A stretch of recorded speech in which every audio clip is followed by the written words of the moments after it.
Hey everyone, it's Dolphin Treasure here, and welcome to this week's little review video. It's almost Halloween, and what Halloween wouldn't be complete without a visit to a spooky haunted house? This haunted house is called the Hell's Gate Haunted House, located in Lockport, Illinois. Starting off on your adventure, you're instructed to park at a completely different location off-site, and you are shuttled on the school buses over to the haunted house.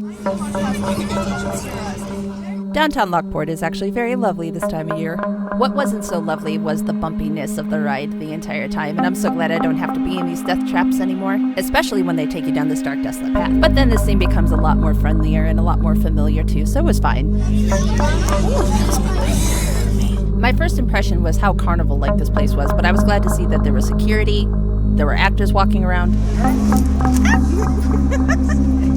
and everything was straightforward. You were instructed by the staff to redeem any tickets that you had at the booths once you exited the bus, and then you can just hop in line. Once you enter the tent, the hype and the vibe is so immaculate. The anticipation was awesome.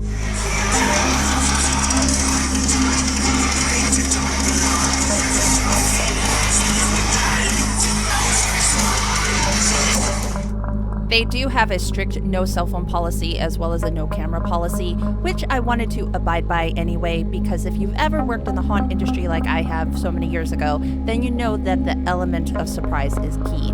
I went into this haunted house completely blind because I just wanted to be absolutely in awe of what they offered, considering how much hype there was. Wow, that was so much fun, and unfortunately I couldn't film inside, which is totally understandable, but it was so cool. Like, I really enjoyed all the rooms. This is the first time I've ever come out of a haunted house into a gift shop, so that's really cool. This little gift shop had a lot of goodies in there. They had so many different vendors that you could purchase from, as well as their own merch, like t-shirts, mugs, things like that. But they also had really cool oddities. They had statues. They had different art pieces that you could just go crazy and wild for. I absolutely loved looking at all of them, and I did purchase some things for myself. And then when it was time to exit the building, I came across what I like to call their aftercare party. It was a nice atmosphere compared to what you just walk through, so you can actually calm your heart palpitations. What's up? You're doing great, keep it up! Did I mention that this place was owned by the Zombie Army Productions that used to own Statesville Haunted Prison when I used to work there? No? Well, now you do. And their entire production was on the back screen, just telling the whole story. It's a freaking party out here, it's pretty cool. To help you decompress, they offer things like photo ops, food and drink. I'm trying out some chili. It was very delicious. They also had a couple different food trucks to choose from. They also had games that you could play. I personally enjoyed the axe throwing game. They weren't real axes, but still, it was fun. They also had actors walking around in their costumes. This person in particular was just super fun to interact with.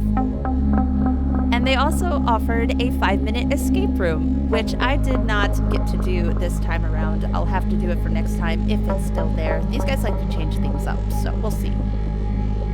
You know what? Fuck it. I'm gonna go through it again because that was so much fun.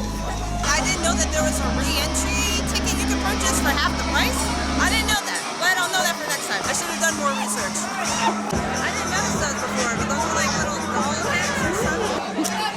There you go. Thank you. I was so super giddy walking through the house the first time. I decided to go through it again because I was so stoked and just so impressed by what I saw. Some actors recognized me the second time. It was fun. To kind of wrap things up here, I was extremely impressed with how this house layout actually went, how the whole thing went. I wasn't too happy about the shuttling, but I mean, what can you do? This place is in a strange location deep in the woods.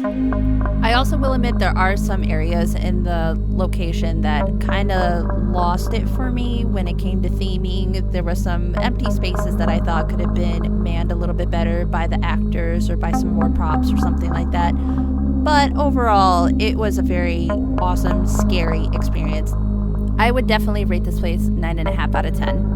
Wow, would definitely recommend. That was a really, really cool experience. If you're ever in the area and you want to come check out Hell's Gate Haunted House, please, please, I implore you to do so. It is so much fun. So much more than I actually expected. So I'm actually glad I came in this completely blind. It would also be really cool to do like a behind the scenes thing eventually. I'm not exactly sure when I'll be able to do that, probably not this season, but I'm so glad that I got to experience this anyway. Thank you so much for watching. Don't forget to do awesome, be awesome, and stay awesome. Till next time.